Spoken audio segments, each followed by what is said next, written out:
right, perfect. I got it going. All right, sweet. Hey, Tina. It's me, Tom. I'm sorry. First time doing this. You told me to record myself as I go out to the... Oh, fuck, what was it called? Oh, yeah, the shed. All right, so as I'm driving out there now, I'll update you, I guess. Excited for the job. Thanks for hiring me. Surprised that I got the notification in the paper, but yeah, I'm down.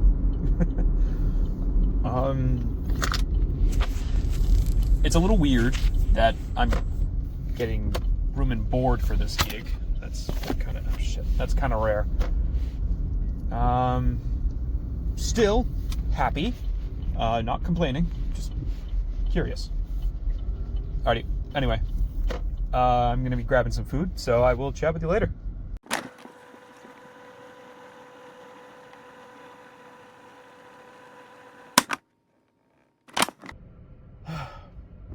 Anyway, thank you again, Tina, for the job offer. So, looking at my GPS, I'm gonna have to hike a small mountain to get where I need to go. Can you call me and let me know if that's right or wrong? This is also being sent on your voice machine. You may see this later in the log. But yeah, if you could just get back to me soon about that, that'd be great. Alrighty. Anyhow, thank you.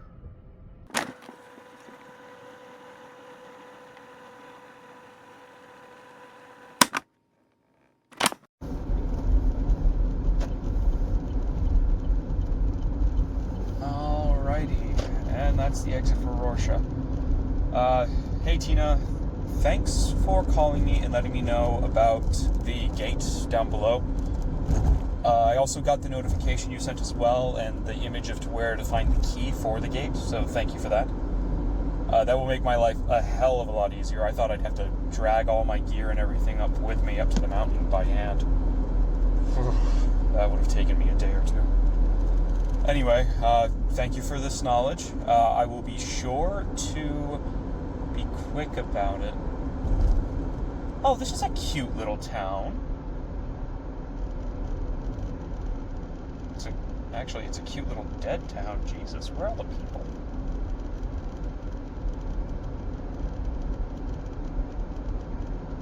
Yeah, no, hey, Tina, question for you.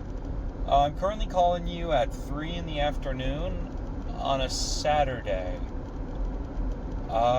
There is not a soul I can see on Main Street. Is this like a ghost town or something?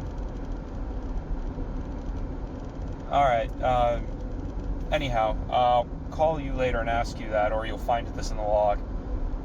Anyway, thank you. See ya.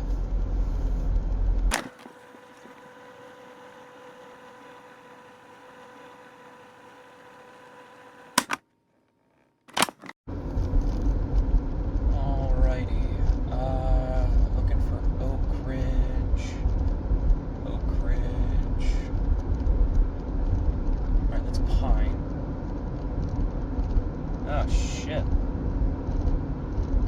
Wow, that is a massive storm to the south of us. Yeah, I hope it stays south.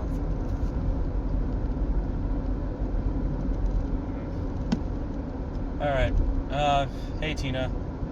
So, didn't find the key at the gate. Going and stopping at the local post office to see if they have it there, because apparently there was a letter there saying it'd be there. Just gonna call you later and let you know about that, or I'll add it to the log and you'll see it later. No, it's just cell service is getting a little spotty out here, so calling you may actually not be an option. I hope this place has Wi-Fi so I can email you or send it out to you. Lord knows it probably has Dish. Oh. That's a cute little house. Well, that's a very nice house. It has a Cape Bay window and everything. Huh.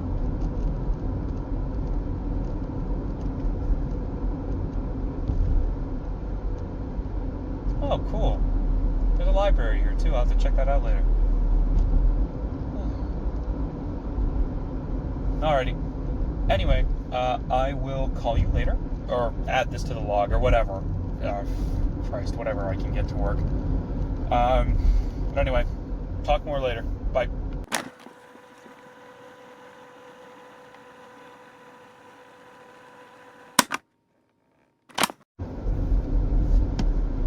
Hey, Tina. Weird stuff, I think, is going on here. I didn't see anyone in the post office. I was able to get in, doors unlocked. He was on the counter. So, I don't know what's going on. Is this like a ghost town or something? Because that would help explain a lot of what's going on. Anyway, I'm now making it over to the gate. So, I will chat with you later. Alright. Bye-bye.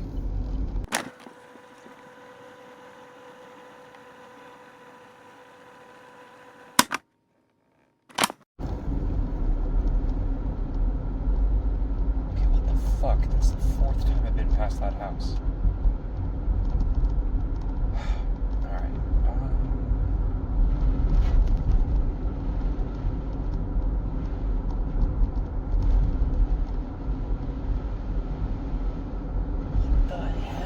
There it is again. What the fuck?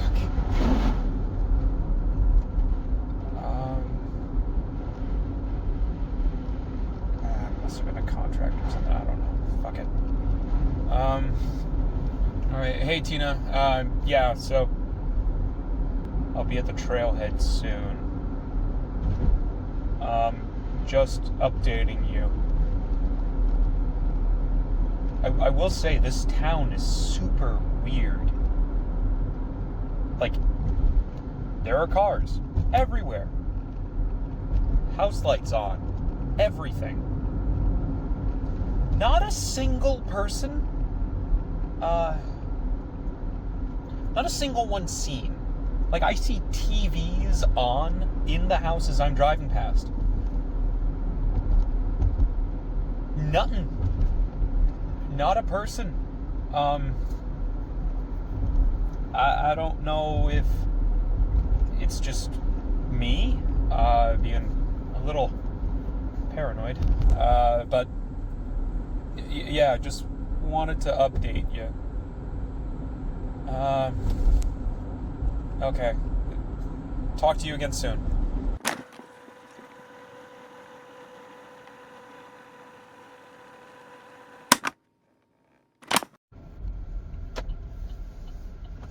Alright, made it to the trail entrance.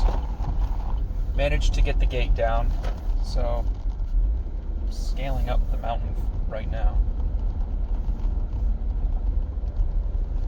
It shouldn't be too long. I'll update again once I make it to the top.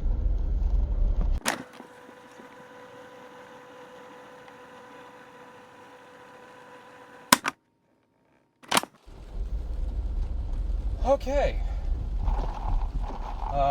Made it to the top.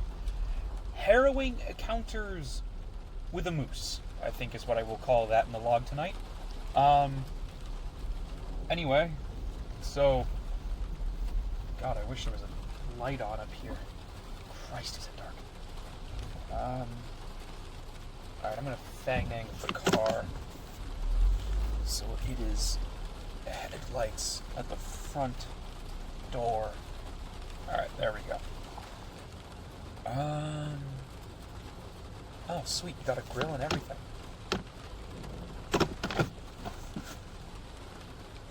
Very, very nice. Okay, yeah, I see the front door now. I like the sign up top, welcome to nowhere. That's pretty good. Alrighty, I will update you when I'm inside.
Alright.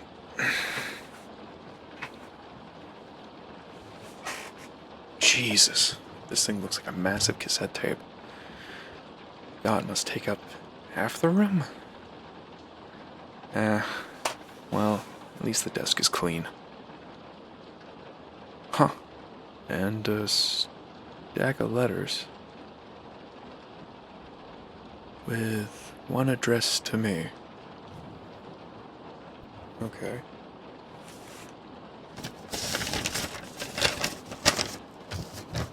Let's see. Hello there, lost and tormented soul. My name is Sandra. Hi, Sandra. If you are reading this letter, this means I was not able to be here. Oh, shucks.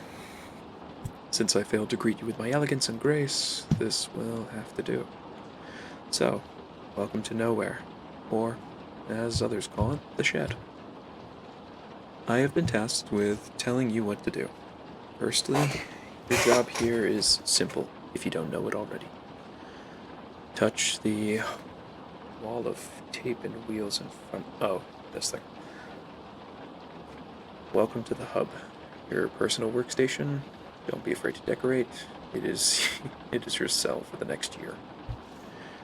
I recommend succulents. If I find any, I will. If you look up, you will notice a mic hanging to your right. Riot can and is recording.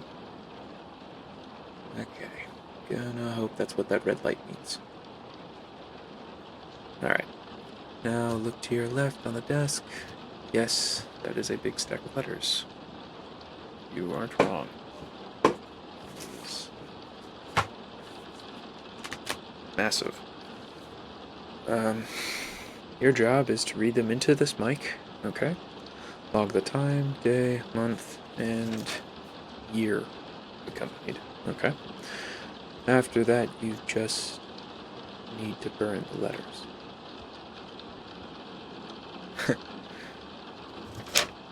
Yeah, simple and sweet, my ass. This is a little weird, but whatever. Also, you might get a box or two sometimes. Be sure to describe what's in them, then catalog them and ship them to where Gina wants them. Invoice will be attached. Okay. Anyway, I have other notes for you around nowhere. Best of luck, and I wish you well. Also, be sure to lock up at night. The wild things can get a little nosy. Sincerely, your favorite being, Sandra Philippar. Well, okay then. Sandra, huh? Well, Tina did say something about a previous worker, but nothing about these letters or the mess she left behind.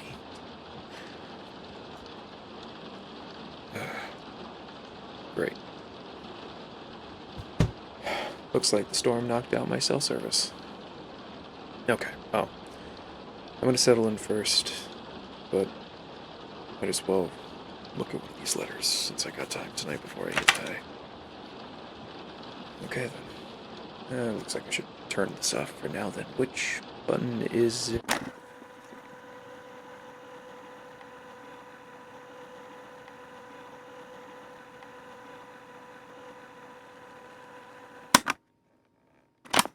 Okay, if this is going anywhere and someone's getting a notification, I want to begin fully at the front saying, I'm sorry. I have finished packing up, put everything away, but I am unable to fall asleep. Even after drinking some of the booze that Sasha left behind with that letter attached. Thank you. But beyond that, I'm just unable to fall asleep, no matter how tired I may be. So, with that, hopefully reading one of these letters can help with that. So, anyhow, I think I will begin with this one. Dear Dr. Boucher, I want to preface this. I will not remember writing this, and rather soon I will forget that I exist entirely. You too will not remember our appointments, or the time we have spent together. Eventually, I believe I will become something else, and I worry now that it may move on to you. In this letter, and in these photos, you will find a collection of me. Well, what truly remains of me, at least. I'm trying to type this out from what remains of the inside of my house. I'm only hoping that my words find you inside the wires of the web we call the Internet of Things. Let me tell you, realizing my thoughts taste like lemon and the sea's to green today, is it not? That's what my mother said. Dear, I'm slipping now, please, help. I looked at her and saw through her the sunset on that beautiful summer day. I then bit into my ice cream and found the flavor to be like fire. That was warm, wasn't it? My father said as I pulled my hands back from the stove, tears running down my face and mixing with the watercolor red. I'm sorry. I have not the time to erase the vagrant thoughts that mix in with me, nor the energy to try to fight back the bursts that break through.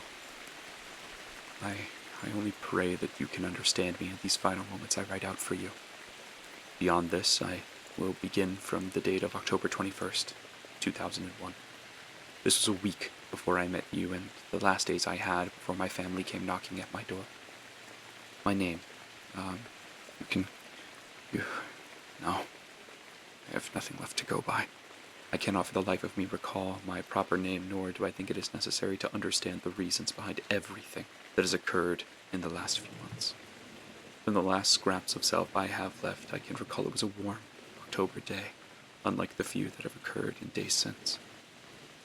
You might even call it the last of summer, but the harvest was well underway in the small town of Rorsha.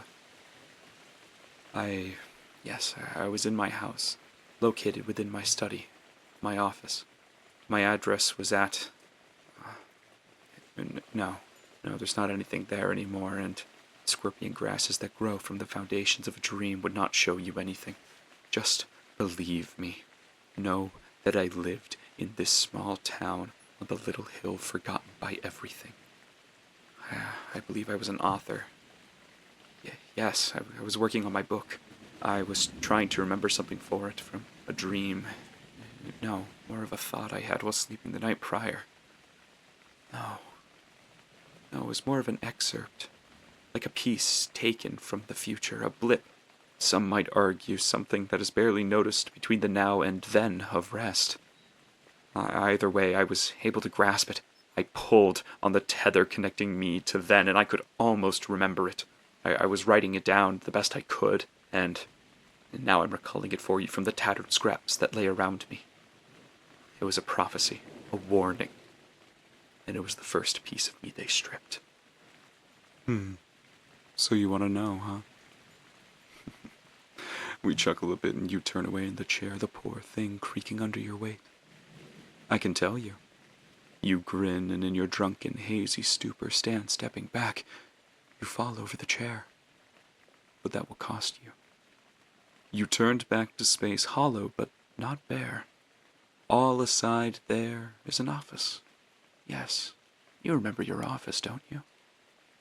Or at least you used to. That is where you are now, Not you now, but you then, and you are in there. Right now, and you turned back to see the desk, the door, and the chair. You forgot us again, didn't you? Power rings, known only in dire times. Not anymore, then. You need us. Snide energy dances on strings. Remember us, then. Remember us. Kindness, the first you ever knew. Forget that noise, though. Now think of your bedroom. Older. As old as you can remember it. Yes. Yes, I am sure. No, it doesn't have to be this one. Wait. That's the one. Now empty it of everything. Good. Yes, good. Now picture your friends, not those. Those fleshy things, they are too real. I said picture, not remember, you fool. Those ones are too fake. You never had any of those. They breathe. No, I need them to be more real. Oh yes, the realest. These are the realest things you know. The sturdy desk. The one who gave you order to the madness. The old stone who gave you structure for a world that roiled. Do you see your desk? Good. Now, think of the stalwart door, a pathway to your chaos. That's the same door you forgot. This is the one you left open. No, worry not what got in. I was nice and closed it for you. You're welcome. Now, think of the last one. Don't think too hard, because they were your first friend. Yes, finally. A good chair, friend to you in your moments alone here. All aside, it's your only friend. Always supporting, never asking. Now you remember them in the office? It feels empty though, doesn't it? You feel there was once more. Those things, though, they are not a part of the office. Not from then, and certainly not now. They are more you from now, trying to create the office anew. That's wrong, though. All you have in here is the 5 of us. Do you see me now? In the silence, you fall upwards into a painful form, and walk toward me. You touch me and feel ribbon silks made from ozone air. I in turn touch you, and the static that fuzzes in the mind brushes you into sobriety. You look into me, and you find that you cannot remember. But the thing you think of is good enough. Don't worry, you've paid already more than enough. I take your hand and guide you to my door. No, dear. Your mouth cannot form those words now. The old floor creaks and gives slightly to my steps. Only my steps. Yes, I have questions now, but I do not want them. The office, now foreign, dimly fades as my door grows before you. Just open it, dear. A hand extends and grasps the old iron ball that connects it to here, the now and then. The you now feels the rust fight against the motion as I force the old beast to move. It cries. You try to cry, and my tears run down my face. You open the door. Thank you. You don't remember, do you? And your throat opens into a cold crack of sadism. Oh, but I do.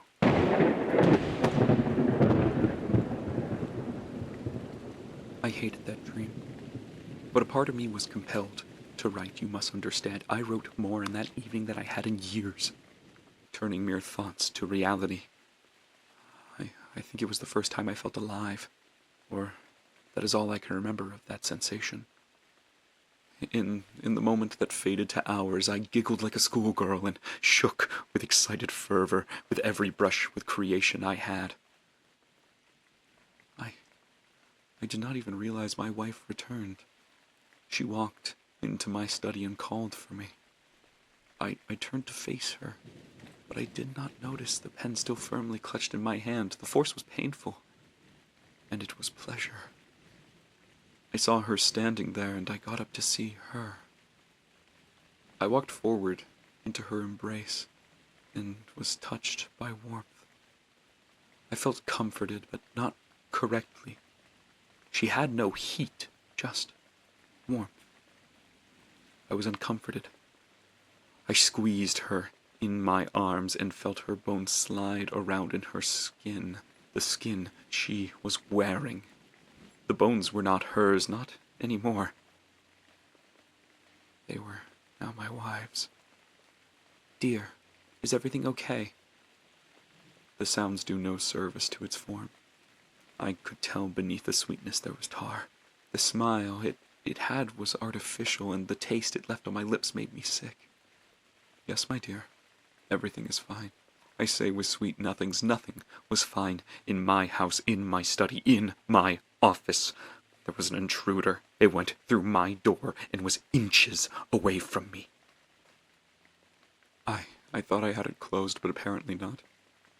And I did not want it to close me in with it. "Okay then." It echoes of her now, played with prepensive tones, a ploy, no doubt. "I made dinner. Come down when you can." "I will, sweetheart. Go ahead without me."